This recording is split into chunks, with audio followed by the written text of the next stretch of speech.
The following exercise works the largest muscle in your body, and it's your butt muscle, the largest one called your Gluteus Maximus. Begin lying on your back with your knees bent and feet flat underneath your knee.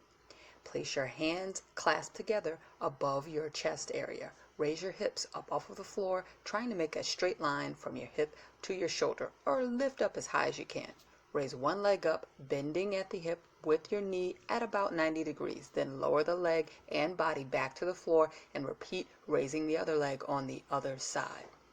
Perform one rep on one side, then switch to the other side. So you'll alternate sides with each rep.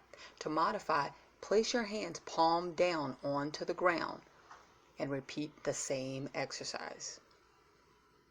Thanks so much for watching. Please like, share, and subscribe for more exercises.